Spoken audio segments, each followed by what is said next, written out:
Gloria a Dios, qué bueno es Él. Nos permite un domingo más reunirnos juntos para alabar, exaltar su nombre y también para juntos estudiar su palabra.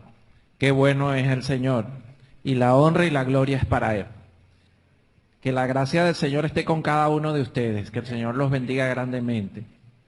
Pasamos al tiempo del estudio de la palabra del Señor y nosotros continuamos en el Evangelio de Juan. Estamos ya en esa sección post-resurrección.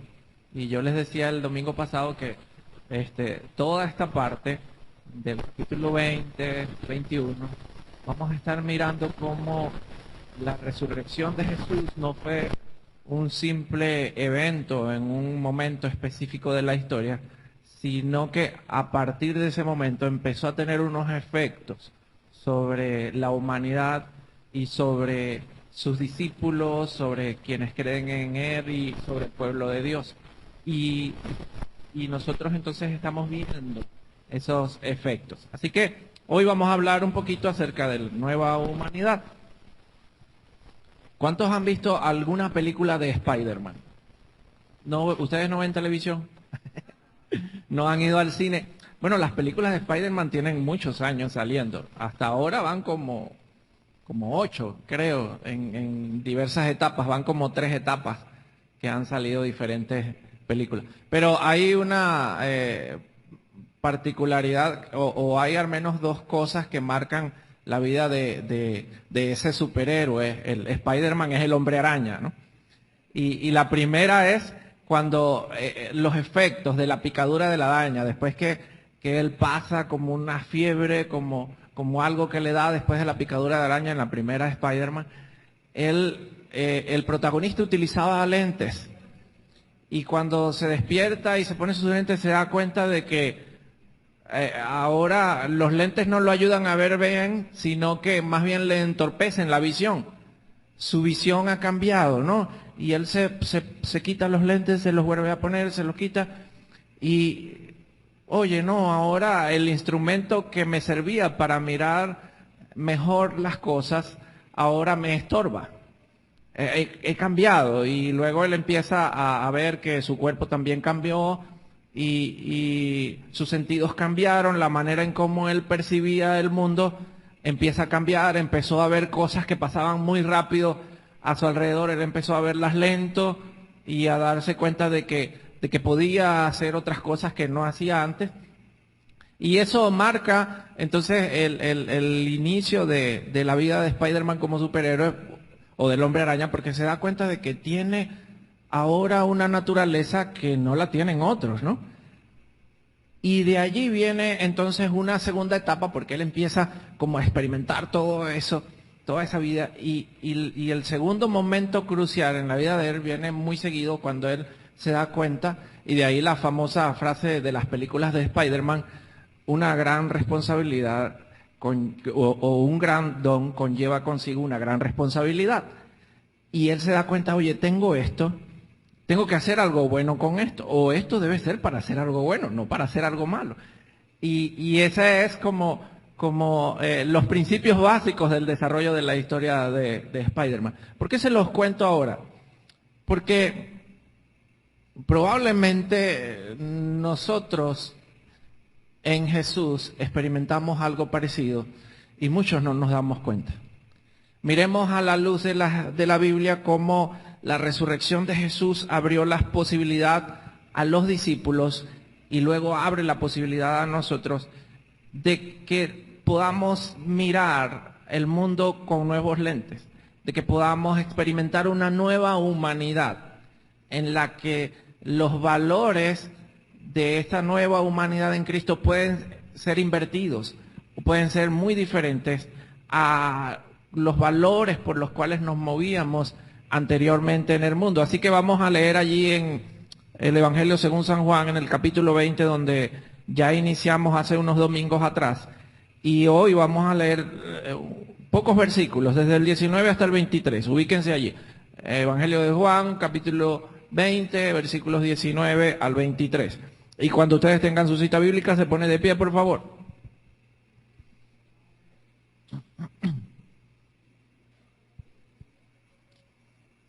Y antes de leer, les invito a que oremos. Señor, Dios amado, gracias por este tiempo, gracias porque en tu gracia tú nos das la oportunidad de reunirnos con libertad, de tener acceso a tu palabra escrita, Señor, de diferentes maneras y en diferentes traducciones. Gracias por esa libertad que tenemos. Ayúdanos a apreciarla, Señor, y en este tiempo en el que vamos a estudiar tu palabra, te ruego la guía tuya a través de tu Espíritu Santo. Danos el entendimiento que necesitamos para comprenderla, para entenderla, y danos, oh Señor amado, la sabiduría que necesitamos para ponerla en práctica, el dominio propio que necesitamos para obedecerla. En el nombre de Jesús, amén.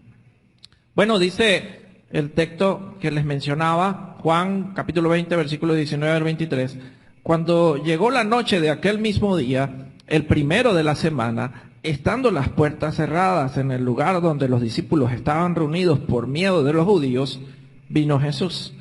Y puesto en medio, les dijo, paz a vosotros. Y cuando les hubo dicho esto, les mostró las manos y el costado. Y los discípulos se regocijaron viendo al Señor.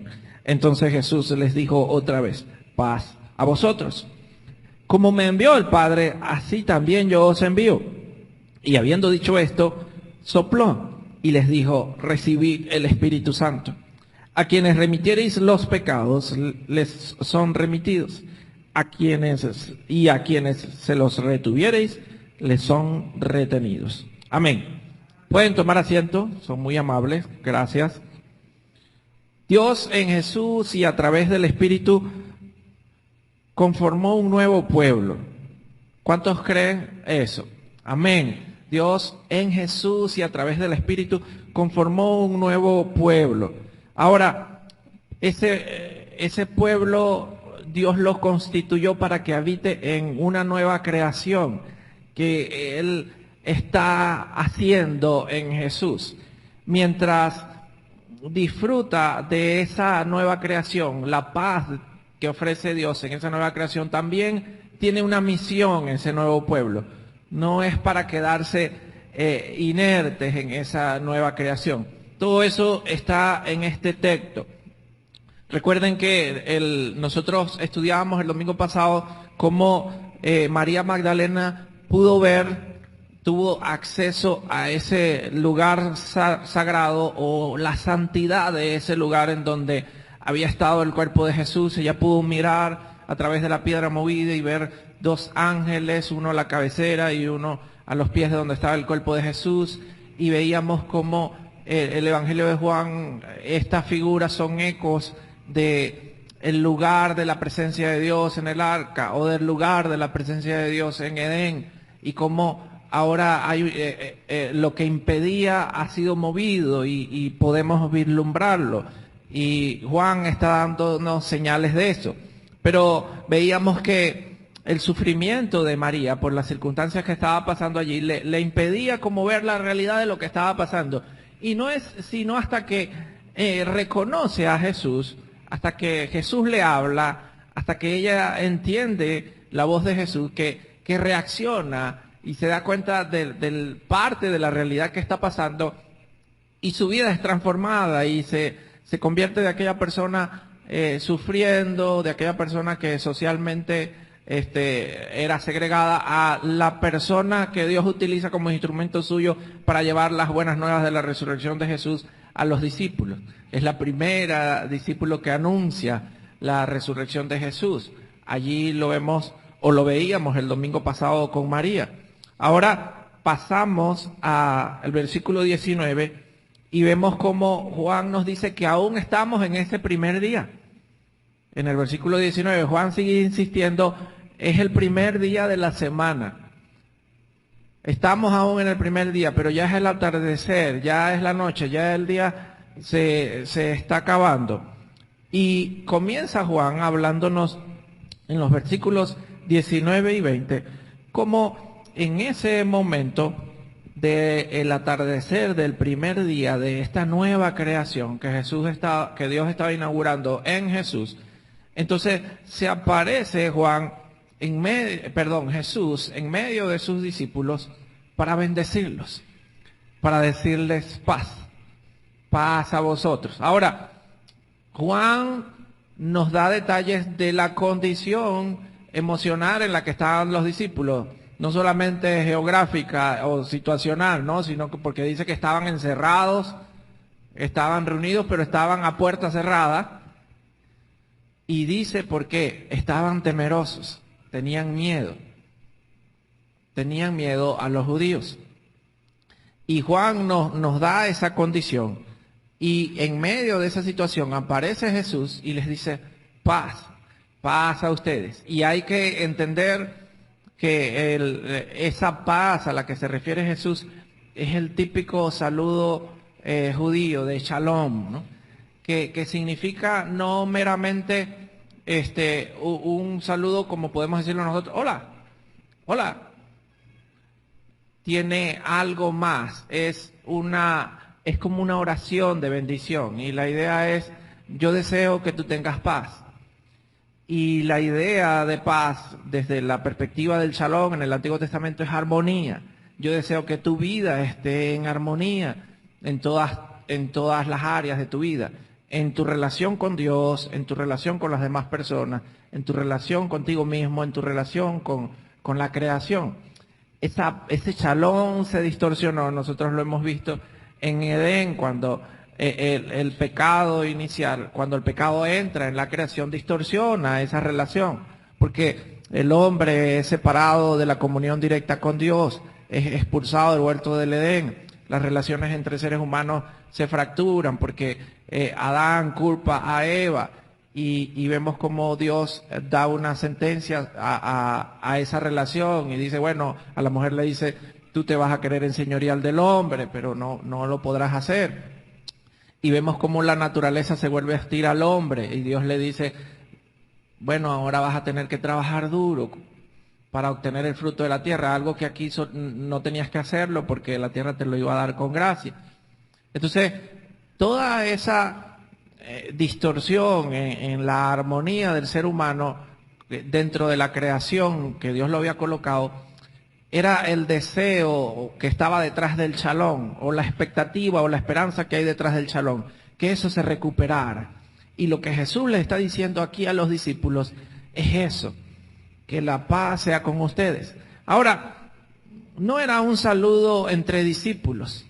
Tiene mayor relevancia estas palabras cuando Dios mismo, el Jesús resucitado, Dios encarnado, se lo está diciendo a unos seres humanos. Se convierte más que en un deseo, se convierte en una bendición directa. Y Jesús está dándole su bendición a los discípulos en ese momento y le está diciendo, está abriendo la posibilidad y les está diciendo, ahora ustedes tienen la posibilidad de estar en armonía con Dios. Que la paz de Dios sea con ustedes. Y inicialmente, entre los versículos 19 y 20, entonces vemos que lo central es esto, y esto lo va a repetir Jesús en el versículo 21. Pero ligado a esa paz, fíjense que el versículo 20 dice, al final del 19 dice, y les dijo paz a vosotros, y el 20 inicia, y cuando les hubo dicho esto, les mostró las manos y el costado. ¿Por qué Juan hace esa relación o esa conexión allí? Fíjense que Juan nos está queriendo enseñar o nos está demostrando cómo ahora Dios en Jesús le da un nuevo significado a esos símbolos de sufrimiento, las manos y el costado, la cruz, que representaban la cruz, toman un símbolo diferente, toman un sentido diferente en Jesús. Dice ahora estos que eran símbolos o señales de muerte, de sufrimiento, se convierten ahora en símbolos y señales de paz en Jesús. Es la cruz de Jesús, las marcas de Él, quienes se convierten entonces en nuestro símbolo de paz con Dios. El instrumento que Dios utilizó para que su paz nos alcanzara. Y es algo que tenemos que tener en cuenta porque está Dios a través de Jesús o en Jesús invirtiendo muchas cosas de la naturaleza en la que estábamos. Y una de ellas es esta. Luego, entonces vemos que después que reitera, que le muestra las manos y el costado, reitera la bendición. Hay una doble bendición aquí. Y es muy interesante tomar en cuenta esto porque siempre que en el texto bíblico hay estas repeticiones o estas reiteraciones, hay que tomarlas en cuenta porque el autor probablemente quiere que nos fijemos en eso. Mira, lo está repitiendo 2 veces. Es veraz, es real. No se nos puede pasar por alto. Y Jesús reitera la bendición y luego que reitera esa bendición, entonces les da una comisión o les da una orden. Dice, como el Padre me envió, así yo los envío. Y ahí está, entonces, después de la bendición, la invitación de Jesús a la misión, diciéndoles a ustedes que ahora están en paz con Dios, por medio de mí, ahora están invitados a unirse a la misión redentora de Dios. Es la naturaleza que a ustedes les corresponde ahora. Fíjense que Jesús no les está preguntando ¿quieren?, sino que entiende claramente, y los discípulos lo entienden así por el desarrollo que vemos después de los hechos de los discípulos, de los hechos de los apóstoles, cómo ellos entendieron claramente la misión, que era parte ahora de su nueva naturaleza en Cristo. Abordar la misión de Dios como instrumentos de Dios. Pero fíjense que es muy importante mirar con detalle cómo es que Jesús comisiona a los discípulos, porque Él les dice, como el Padre me envió. O sea, de manera y de forma, ustedes lo van a hacer igual que yo lo hice, así como yo lo hice, como el Padre me había dicho que lo hiciera. Y Jesús lo reiteró muchas veces durante el desarrollo del Evangelio y nosotros lo fuimos viendo, ¿no? ¿Se acuerdan que Jesús les decía a los discípulos, miren, yo no hago nada por mi cuenta? Yo lo que hago es lo que el Padre me dice que haga. En otra ocasión les dijo, hasta ahora mi Padre trabaja y yo también trabajo.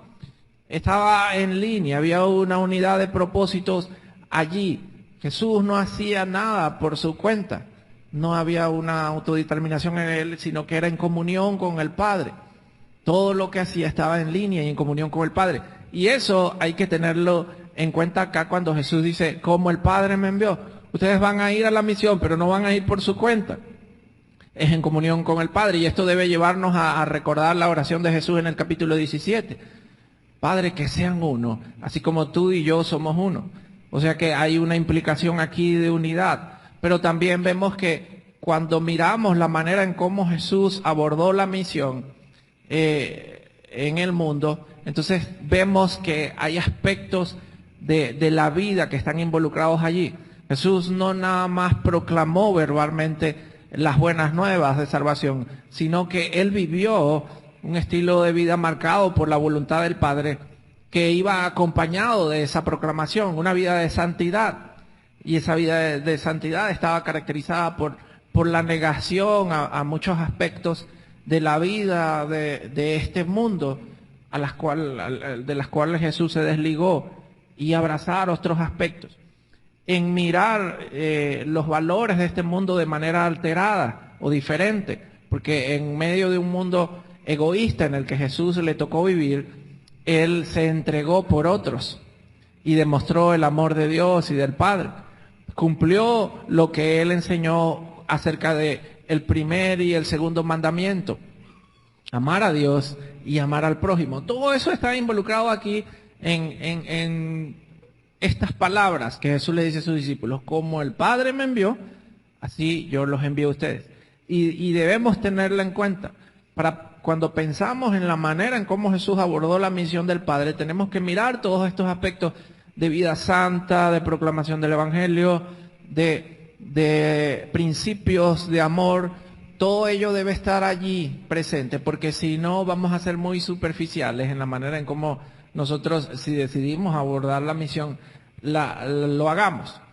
Luego vemos que en el versículo 22, entonces hay una acción muy extraña de Jesús.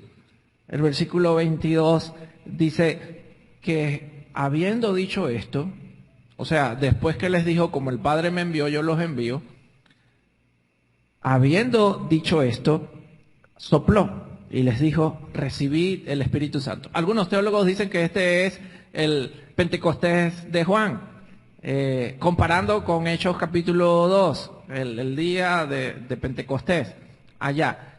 Y eso ha traído mucha polémica, ¿no? Porque tratando de configurar o de encajar un texto con el otro y de mirar cómo es que los discípulos recibieron el Espíritu aquí, pero después lo recibieron allá otra vez, y qué pasó. Y hay muchas teorías al respecto, ¿no? De qué era lo que estaba sucediendo, y algunos miran esta situación como progresiva y dicen, bueno, después de la glorificación de Jesús, este recibimiento del Espíritu es ese recibimiento regenerativo o de perdón de pecados, y aquel entonces es el que los empodera para la misión o los dones espirituales. Pero nosotros no nos vamos a enredar mucho con eso. Eso podemos discutirlo después sentados en una mesa con un café. Pero acá es importante mirar la perspectiva de Juan, que no nos salgamos de lo que Juan está contando y de la manera que él lo está viendo. Y no necesariamente va a desencajar con Lucas o con la perspectiva que Lucas tiene de su narración.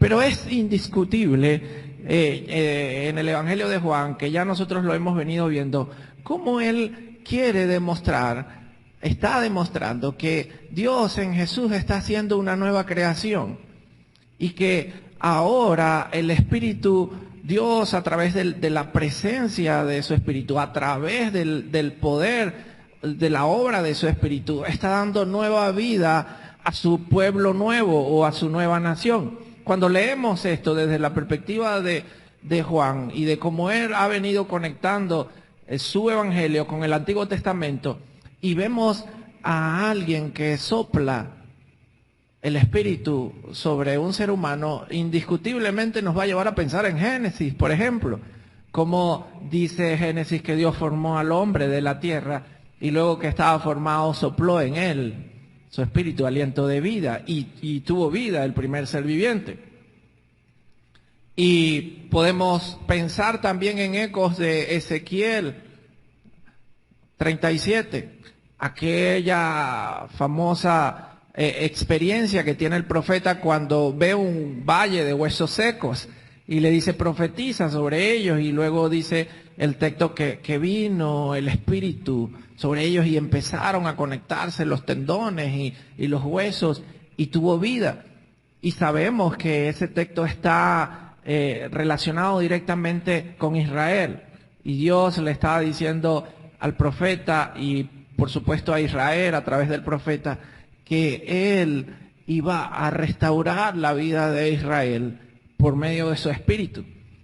Y aquí lo que hay son ecos de esto, y está la persona del Espíritu, Dios en espíritu, presente dando vida a esta nueva humanidad, a la iglesia que está aquí reunida, estos 10 que están aquí reunidos, dándoles vida, dándoles nueva vida.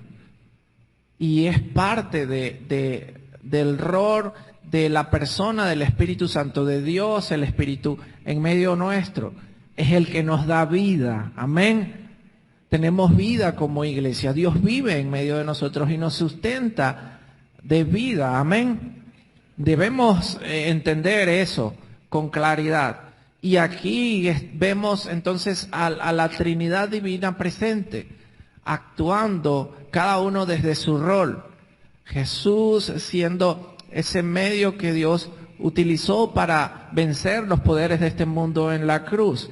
Y el Espíritu Santo entonces empezando su obra de sostenimiento, siendo ese paracleto o ese compañero que Jesús le había dicho a los discípulos que iba a venir después de él, igual a él, con la función de sostener la vida de la iglesia de aquí en adelante y de sustentarla y de guiarla. Y eso está presente allí. Y luego que hace eso Jesús, entonces cierra el versículo 23 con otra situación igual polémica, ¿no? Porque dice que luego que les dice recibid el Espíritu, dice a quienes remitiereis los pecados, les son remitidos, y a quienes se los retuviereis, les son retenidos.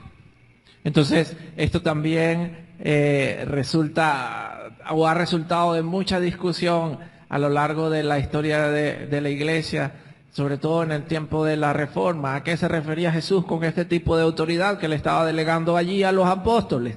Y algunos tienden a pensar que, bueno, que era una autoridad directamente delegada a los apóstoles y exclusivamente para ellos, y que no se extiende a la Iglesia durante este tiempo.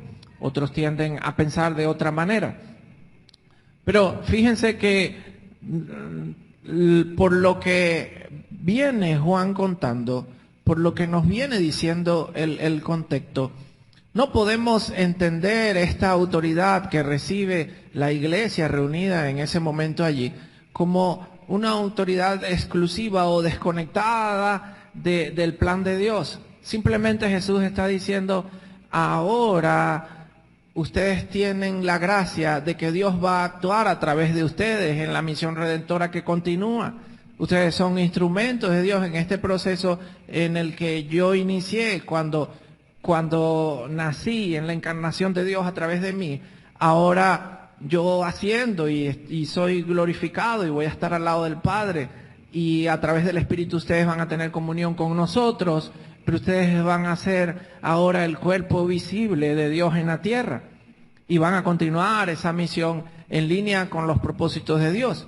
Y eso implica todo lo que les decía ahorita: la vida santa, la proclamación del mensaje del Evangelio, y todo eso repercute en que si lo hacemos de acuerdo al plan de Dios, como Jesús lo hizo, entonces tendremos la gracia de participar en esa remisión de pecados que Dios está haciendo para el que cree en Jesús, o esa retención de los pecados a quien decide rechazarlo. Es como la gracia que tiene la mujer de participar en el don de Dios de dar la vida, ¿no? Y de que tiene la gracia de preservar la vida allí unos meses en el vientre y de participar en ese proceso con Dios. Pero es Dios quien ejecuta todo eso y quien tiene el control de eso. La mujer nada más tiene la gracia de experimentar y de participar eso, y es una gracia que solo las mujeres tienen y que las puede a ellas transformar de una manera tremenda, porque es significativo el amor de madre, y probablemente la significancia radica en eso, en que ella experimenta esas sensaciones del hijo en su vientre que el padre no la puede experimentar, ¿no?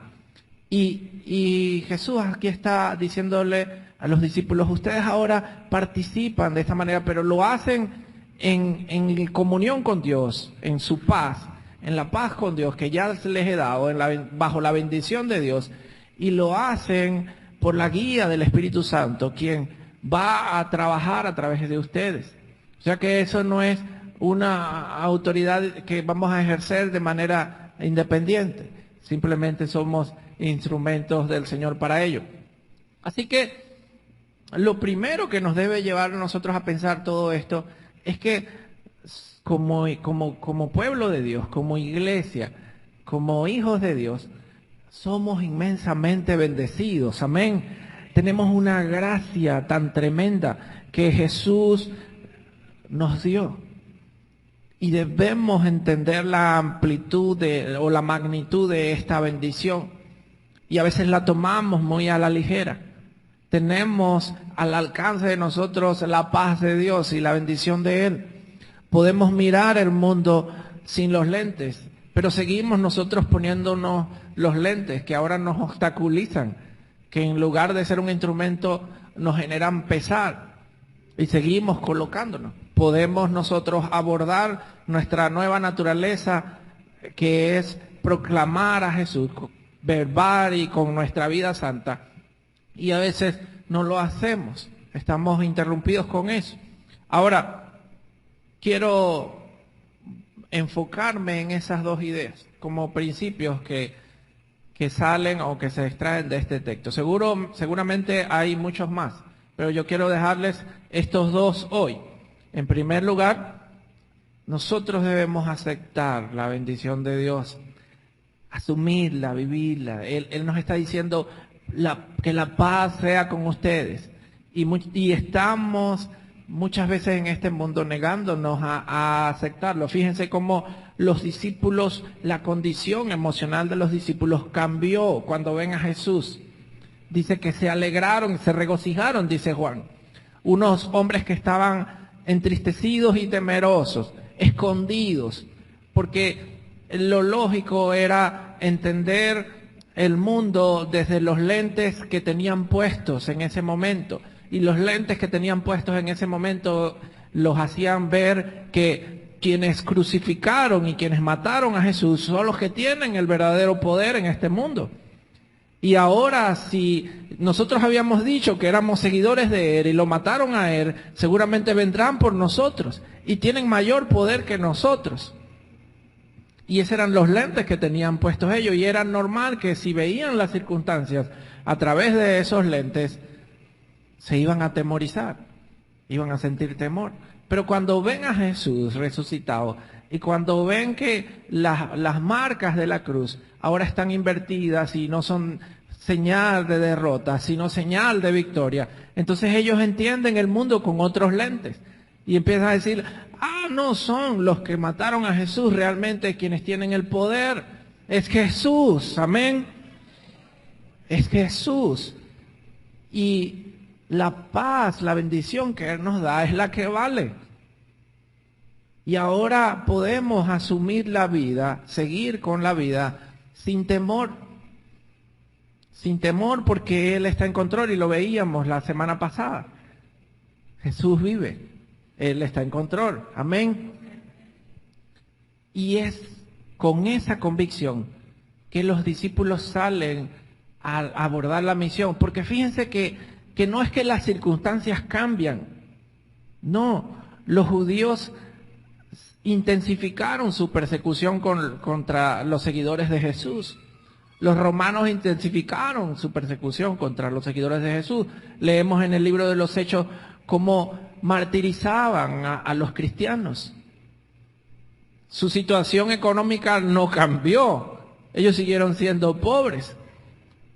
Especulando un poquito podemos imaginarnos a Juan y a Pedro allí conversando. Oye, dejamos a nuestro padre y la barca y el negocio durante 3 años. Ya ese se debe haber caído. ¿Ahora qué vamos a hacer? Ya el maestro no está. Y estarían pensando todas esas cosas allí. Estoy especulando, ¿no? Porque Juan no lo dice. Pero probablemente estaba en el ambiente. Ellos siguieron en esa condición. Pero la manera en cómo ellos miraban en el mundo y miraban el mundo y miraban esas condiciones cambió. Y entonces pudieron abordarla desde otra perspectiva. Entonces ya vemos a unos discípulos en el libro de los Hechos, a unos apóstoles que no están temerosos por arriesgar su vida por Jesús, porque saben quién está al control y saben que ya no es la muerte el final, saben que la muerte no tiene el control, que nuestro Dios tiene control sobre la muerte, amén, que no es la economía un problema, porque nuestro Dios tiene control sobre ella, amén. Y empiezan a mirar el mundo de manera diferente. Y nosotros debemos abrazar esa bendición. Tenemos la bendición de Dios de mirar el mundo de manera diferente. De quitarnos estos lentes que ahora nos entorpecen más bien. Estos lentes que nos dicen, mira el mundo a través de la economía. Si varía el dólar, tú tienes que angustiarte porque eso te va a afectar. O mira el mundo a través de la política. Si hay un cambio de sistema de gobierno, tienes que angustiarte porque eso te puede afectar. Si está el capitalismo gobernando, o si está el comunismo, o cualquier variación de ella, o el liberalismo, o la democracia. Mira el mundo a través de ellos. Mira el mundo a través de las limitaciones propias de la vida, de que ten temor a la muerte. Que no te vayas a enfermar, porque te puedes morir, que no te vaya a dar COVID, que no te vaya a dar porque te puedes morir, enciérrate. Mira el mundo a través de estos lentes. Es lo que nos dice el mundo. mira el mundo a través de las redes sociales y las noticias que van allí. Pero hoy Juan nos desafía a mirar el mundo de una manera diferente. Hemos sido bendecidos por Dios y Él nos ha dado unos lentes nuevos, amén. Y podemos ver el mundo en un orden diferente, en un orden donde los aparentes poderes de este mundo no son lo que en realidad dicen ser. Y hay un poder mayor que está en nosotros y es por nosotros, amén. Entonces, eso nos debe ayudar a nosotros a descargarnos de cualquier situación de angustia o de necesidad que nosotros podamos experimentar en este tiempo, temor por las circunstancias, angustia, ansiedad, porque no tenemos control de las cosas, pero quien está con nosotros sí lo tiene y es bueno. Amén. Entonces, ese es el primer desafío que nos deja allí el texto. Y el segundo tiene que ver con asumir la misión, porque fíjense cómo a los discípulos se les encomienda darle continuidad a la misión que Dios inició en el mundo con Jesús o en Jesús. Y ellos debían hacerlo entendiendo que la presencia de Dios mismo estaba en medio de ellos para darles vida y también para acompañarlos en la misión. Es con ese poder del Espíritu que ellos pueden enfrentar incluso hasta la muerte por la misión, por Jesús. Y nosotros estamos desafiados a ello, a reflejar a Dios a través de nuestra vida como iglesia. Nuestra iglesia debe ser ese reflejo de Dios. Y nuestro nombre dice mucho, ¿no? Somos antorcha. Bueno, somos antorcha, lo voy a decir otra vez por si acaso, ¿no? Nuestro nombre incluso nos compromete más. Y nosotros estamos llamados a tener una vida santa, como Jesús la tuvo, que demostremos verdaderamente que como pueblo de Dios podemos evaluar con sabiduría las circunstancias de la vida, saber a qué cosas decirles que no, saber cuáles sí abrazar y mostrar una humanidad diferente en medio de este mundo que tiene valores tan negativos y que se están estableciendo como valores de vida. El consumismo de uno mismo, valores contradictorios, ¿no? Consumir la vida de uno para disfrutar la vida.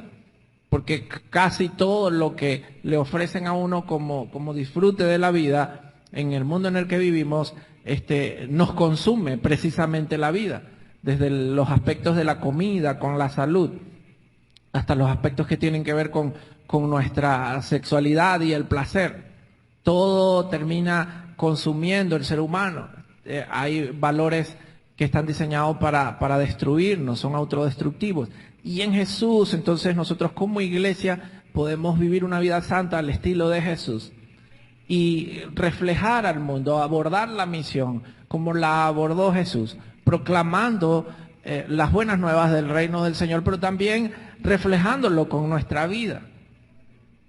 Pero lo triste es que hoy en día estamos muy ocupados para eso, porque el mismo sistema de este mundo en el que Dios nos deja para que seamos sus mensajeros, sus instrumentos, estamos muy envueltos y no tenemos tiempo para involucrarnos en la misión, o es lo que decimos.